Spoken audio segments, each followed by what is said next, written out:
দেউতা, তই মোক বেয়া নাপাবি। তোৰ সপোনবোৰ মই পূৰণ কৰিব নোৱাৰিলোঁ। তই মোক লৈ বহুত সপোন ৰচিছিলি, বহুত কষ্ট কৰি পঢ়াইছিলি। কিন্তু চাচোন, মই নিজৰ ভৰিত নিজেই কুঠাৰ মাৰিলোঁ।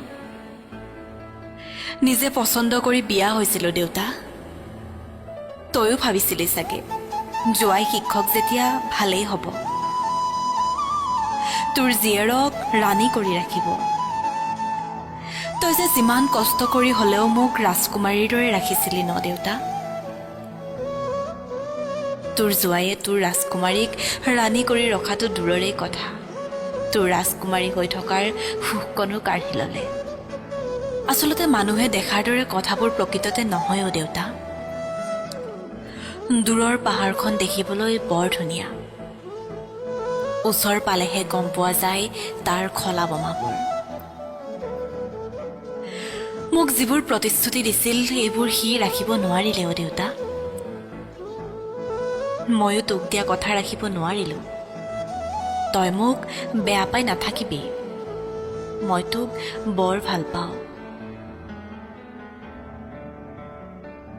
আমাৰ ঘৰখনত পইচাৰ অভাৱ থাকিব পাৰে, কিন্তু কেতিয়াও ঘৰখনত মই মৰম চেনেহৰ অভাৱ পোৱা নাছিলো দেউতা। কিন্তু এতিয়া কি কম, কাকোৱে ক'ব নোৱাৰো। ভয় লাগে, কাৰোবাক ক'লে যেনিবা মোক হাঁহেই। মই যে নিজে চাই বিয়া হৈছিলো দেউতা, মই মানুহ চিনি নাপালো। তই মোক কৈছিলি আজিকালি মানুহ চিনাটো বৰ টানো আই, মানুহ চিনোতে অকণমান সাৱধান হবি। কিন্তু মই মানুহ চিনি নেপালো দেউতা। কাৰোবাৰ মিঠা কথাত ভুল গলো, সঁচা বুলি ভাবিলো, যাৰ বাবে নিজৰ জীৱনটো ধ্বংস কৰি পেলালো। তইতো মোক লৈ সদায় গৌৰৱ কৰিছিলি, কিন্তু মই তোৰ একোৱেই গৌৰৱ ৰাখিব নোৱাৰিলো।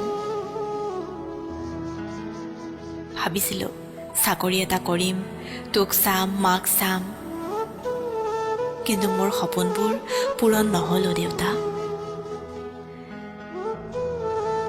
শেষত সকলো পিতৃ মাতৃকে এইটোৱেই কওঁ, ছোৱালী সদায় স্বাৱলম্বী কৰিহে বিয়া দিব, নহ'লে আৰু কিমানজনী পংখীৰ মৃত্যু হ'ব ঠিক নাই।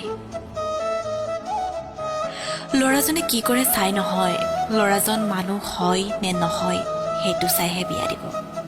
কাৰণ ছোৱালী এজনী কেতিয়াও খাব নাপায় নমৰে, মৰে কিছুমান অমানুহৰ অমানৱীয় অত্যাচাৰত।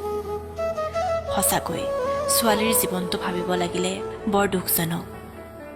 সেইবাবে আকৌ এবাৰ কৈছো, ছোৱালী এজনী স্বাৱলম্বী কৰিহে বিয়া দিব, যাতে কিবা এটা বিপদ হ'লে নিজে নিজকে চম্ভালিব পাৰে। নহ'লে আনৰ ওপৰত যদি নিৰ্ভৰ কৰি থাকে কেতিয়াও বিপদৰ পৰা ওলাই আহিবই নোৱাৰিব।